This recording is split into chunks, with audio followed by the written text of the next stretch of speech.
When I start talking about Jay-Z and Beyonce, oh, some toes will curl for sure. How did this stay out of the media? And how the hell hasn't this been plastered all over TikTok? Jay-Z and Puffy wanted Biggie killed. Bottom line. What happens with exposures? You make yourself vulnerable to all kinds of attacks, seen and unseen. What happened to my friend when he passed away?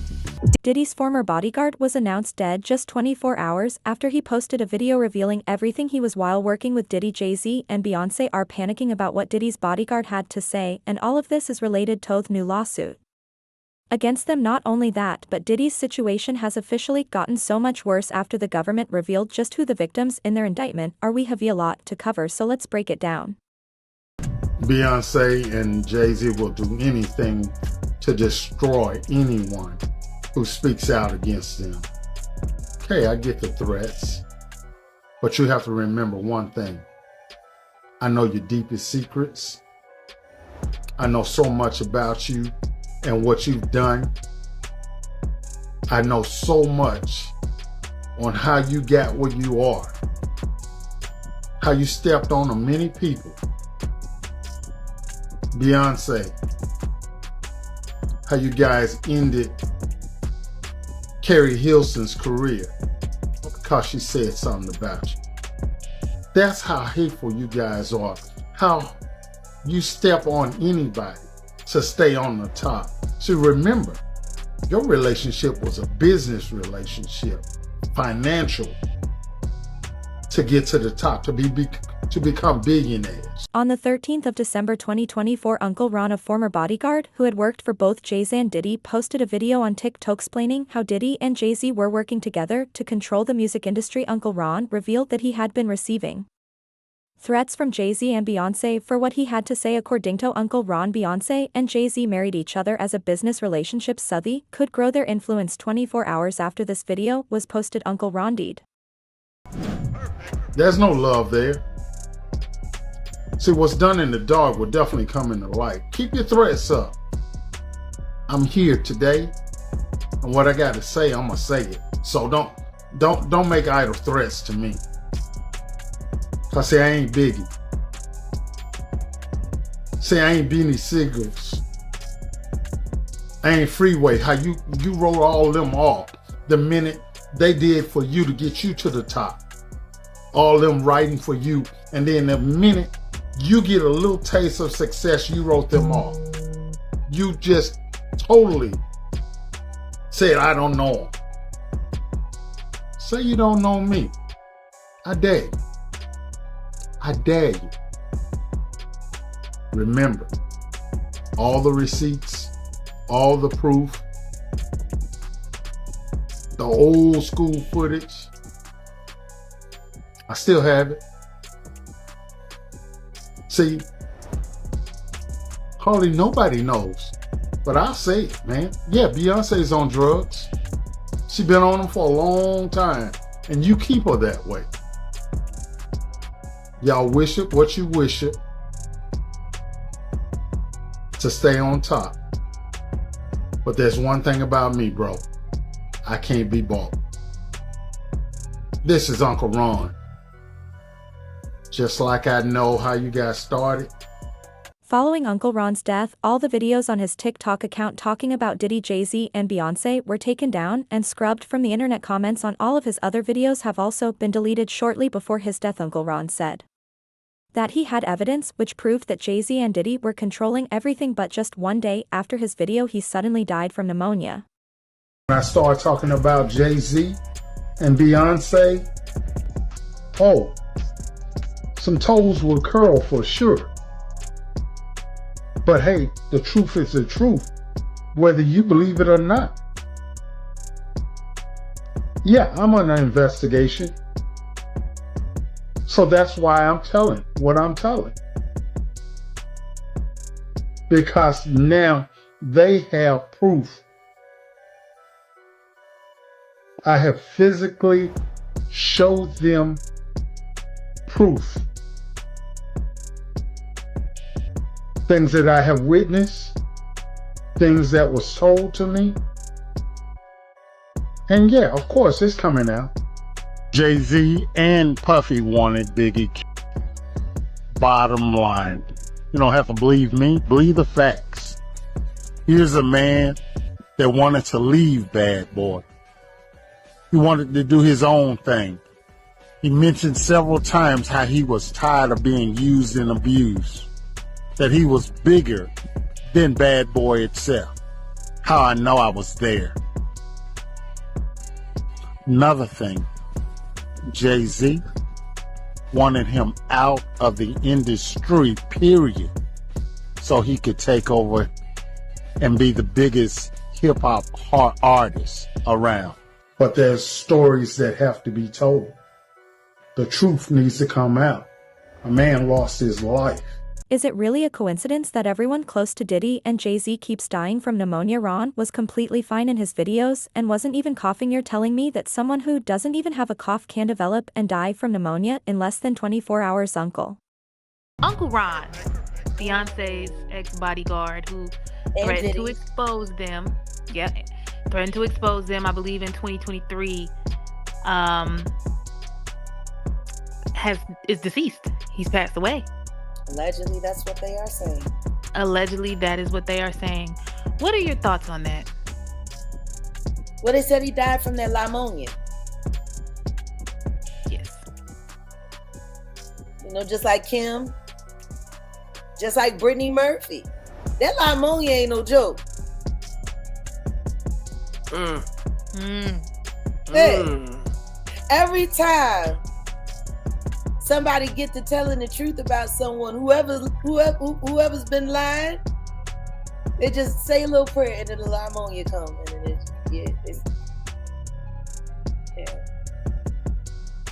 a lot of people been getting that pneumonia. What was it that Uncle Ron was planning to expose and that allegedly got him killed? In a previous video, Uncle Ron mentioned that Diddy had offered him $30,000 back in 1997 to get rid of Biggie Smalls. The notorious Big was planning to leave Bad Boy, and Diddy just decided to get rid of him. Gone Deal has also confirmed that Diddy was planning to get rid of Biggie. There was no reason for him to be in LA right after Tupac's death, and it was all planned by Diddy. Jay-Z and Puffy wanted Biggie killed. Bottom line, you don't have to believe me, believe the facts. Here's a man that wanted to leave Bad Boy. He wanted to do his own thing. He mentioned several times how he was tired of being used and abused, that he was bigger than Bad Boy itself. Somebody, and we ain't gonna call no more names, dangled a bogus contract in front of his face so he wouldn't leave the company. How I know I was there. Another thing, Jay-Z wanted him out of the industry, period, so he could take over and be the biggest hip-hop artist around. And I wonder who's the biggest hip-hop artist today.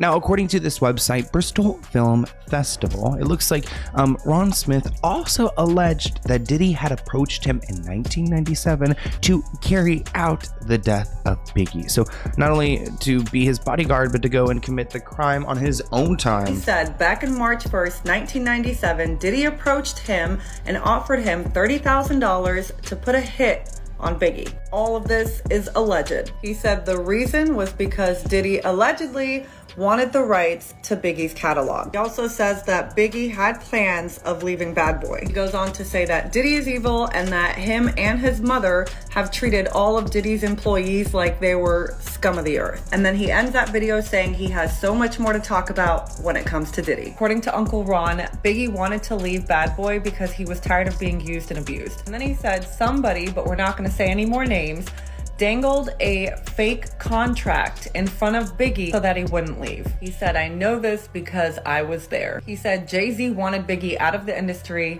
period. According to Uncle Ron, Jay-Z wanted to be the biggest hip-hop artist in the industry, and he said, look at him today. In his own words, he said it's all business.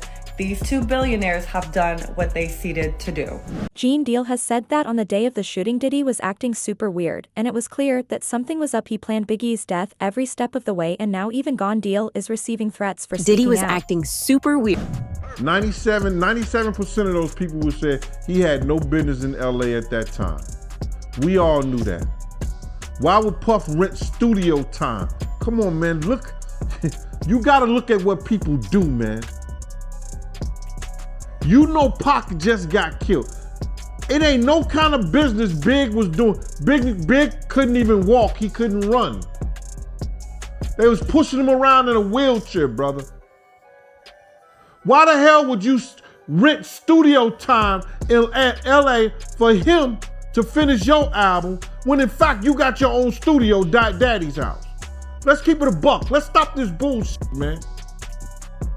Let's stop doing these interviews, man, about this shit. Because people ain't getting it. He did not want the beef with the Crips.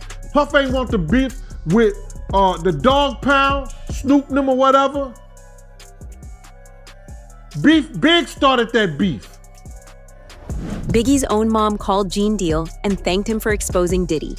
Diddy was the one. Biggie's own mom called Gene Deal and thanked him for exposing Diddy. Diddy was the one who ordered the hit on Tupac too. Gene, here go Miss Wallace. Hey, Miss Wallace, Gene Deal. Oh, hi, Gene. How are you? All right, man. You know I ain't seen you since I came to your house and had that conversation with you. How you been? You all right? I've been okay. I've been watching you on Facebook.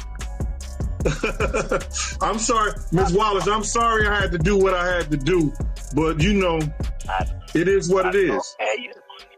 I know you do. Thank you, Miss Wallace. Like I told people, I said if Miss Wallace would have called me and told me to shut it down, I would have shut it down. Miss Wallace ain't called. She knew how to get in touch with me. If Miss Wallace didn't tell me to shut it down, I'm going to keep doing it because I respect you, Miss Wallace. Do what you do. Thank you, Ma. I appreciate you. What you do. What was the backstory behind that? Big Mom calling you. My man, that had to be, if I say exhilarating, it has to be one highlights of coming out here and doing what I've done over the last,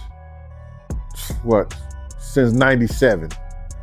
Since 97.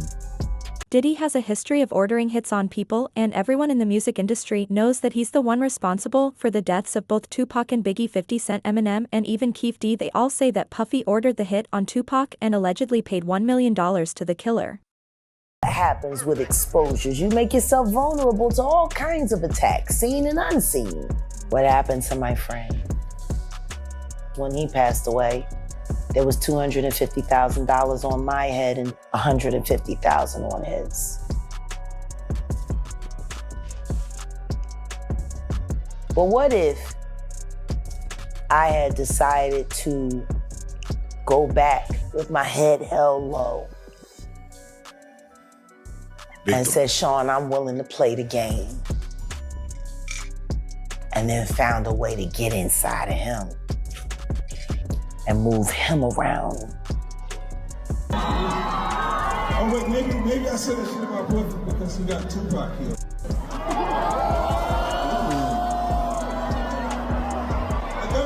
Well, I seen that Diddy tried to silence you or tried to get you to stop talking about him.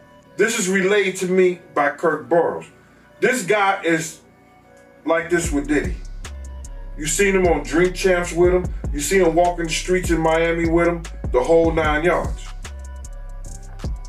So I'm saying to him, what does he want to talk to me for? He ain't got enough to say. He ain't got nothing to say to me. He said, yo, Gene, he said enough is enough.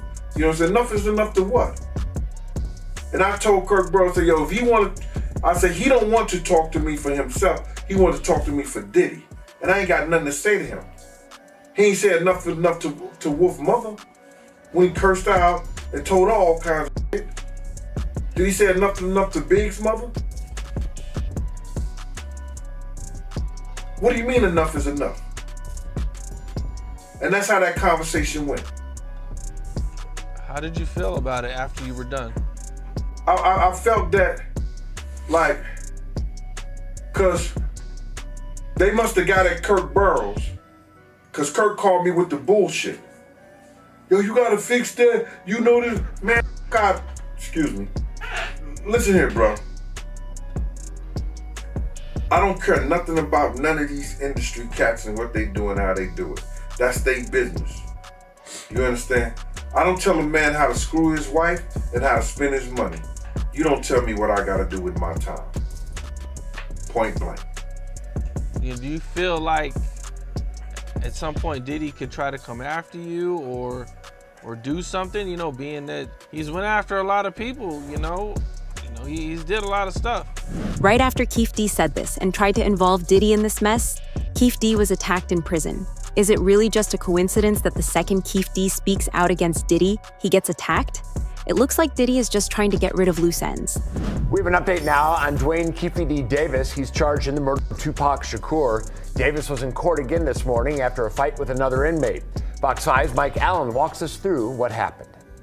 Dwayne Davis is answering for a jailhouse brawl. Here's what court records show, along with images from surveillance video released by Las Vegas Justice Court. On December 23rd, Davis was being escorted back into his cell when another inmate, Rockland Hamilton, who's also facing a murder charge, is standing to the right by a sink in this room. Hamilton walked over to Davis and squared up, looking ready to fight. They started throwing punches and grappling, and the officer escorting Davis called for backup, gave verbal commands too for the inmates to stop fighting, and then hit them with pepper spray. Before backup officers arrived, the two inmates kept grappling and throwing punches and were eventually separated after backup officers got into the room. Both Davis and Hamilton face battery by prisoner charges. And my whole thing about it is that Puff wasn't right what he did to people around us, man. He wasn't right what he did to people around us. Him being hard-headed, not listening, and not telling the truth and constantly lying cost a lot of people their lives, man. It cost a lot of people their lives. I want him to understand. When I told him, if we don't do something to these doors, people gonna die tonight.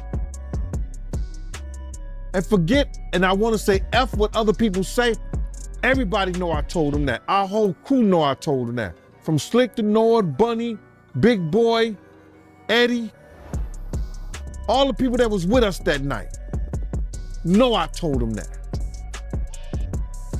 9 people end up dead. Right after Keefe D said this and tried to involve Diddy in this mess, D was attacked in prison. Is it really just a coincidence that the second Keefe speaks out against Diddy, he gets attacked? It looks like Diddy is just trying to get rid of loose.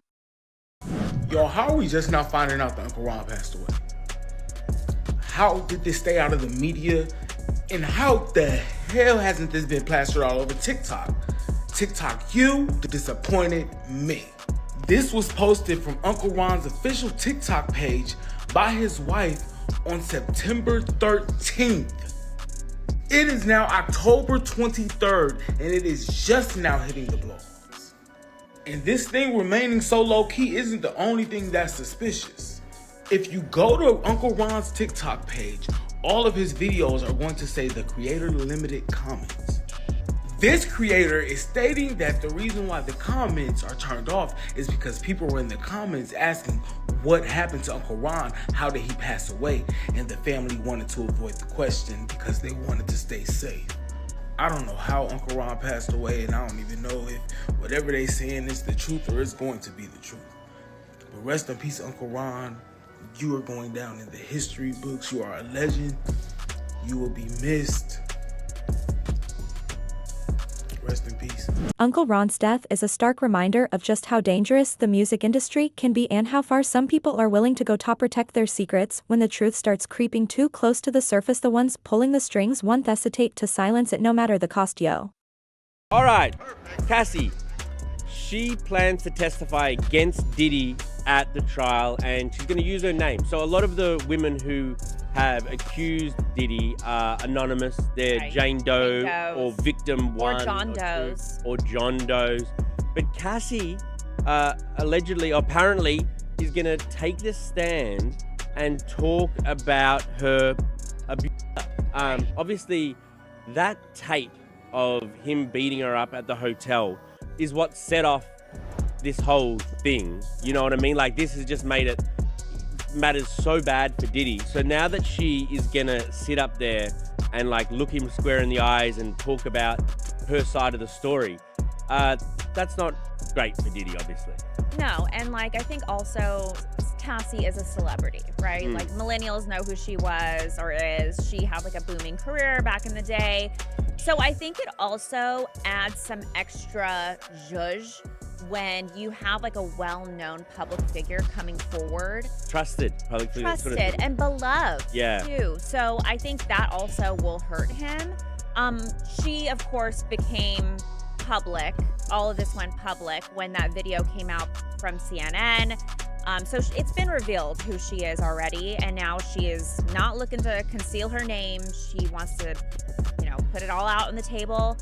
And yeah, yikes, it could be really bad. More and more people are coming out against Diddy, and the government has just revealed that the first witness they're going to call to the stand is actually Cassie Ventura. This was expected given how much information Cassie had and how closely she witnessed the day-to-day running of Diddy's operation. Diddy is being charged as part of a RICO conspiracy, and having someone who can provide details of how Diddy ran his Xing ring is going to be incredibly helpful. Implicate dozens of unidentified witnesses and alleged co-conspirators around the world. And some of the key witnesses to the supposed incidents are dead, basically meaning how can we defend against it?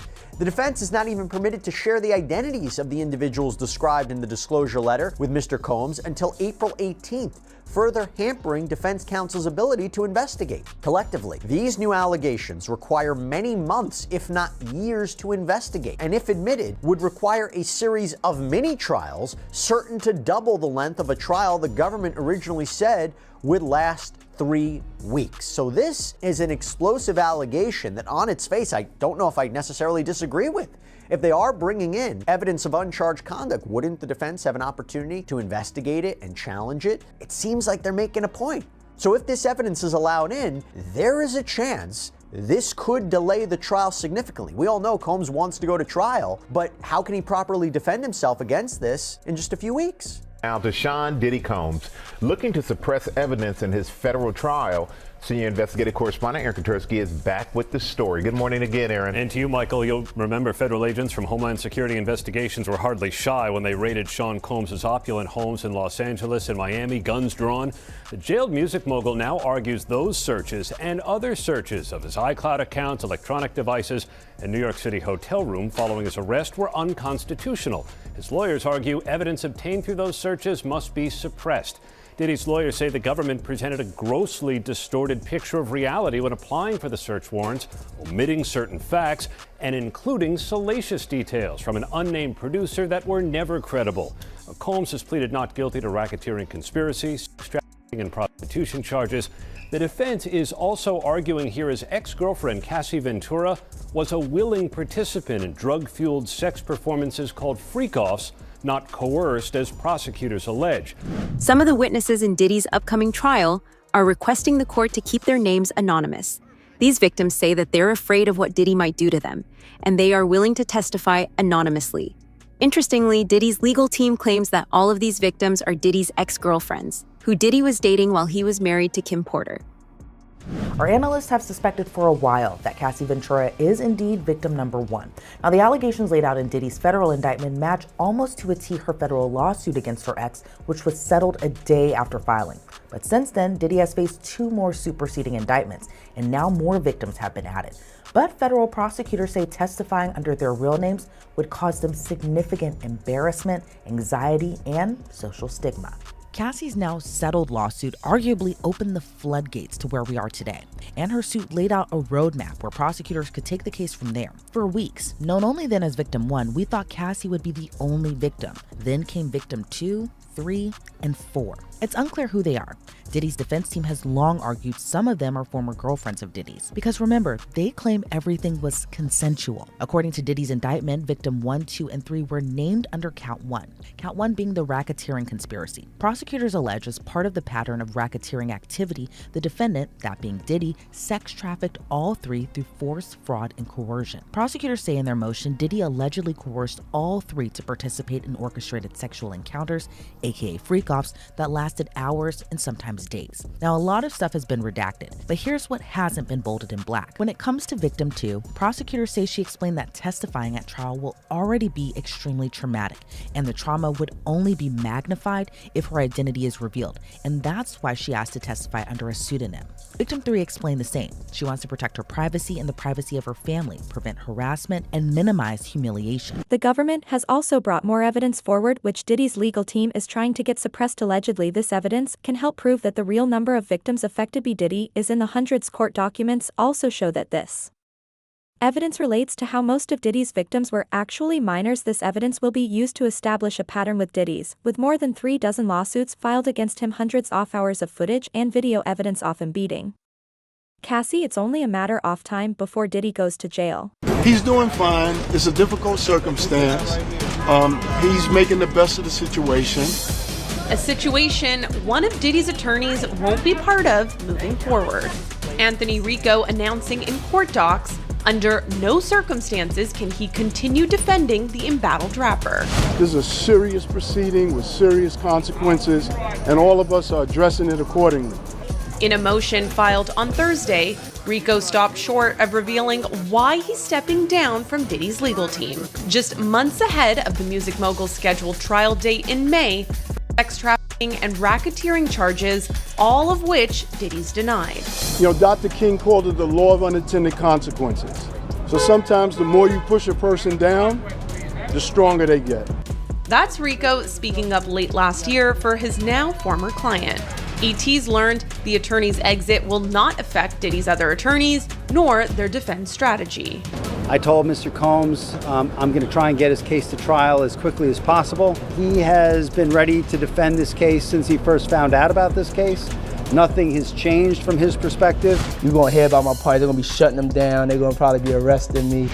After Diddy was arrested, Rico said he provided a high level of legal representation, but now, for reasons unknown, he can under no circumstances effectively serve in the upcoming trial. Nobody's okay with staying in jail for now.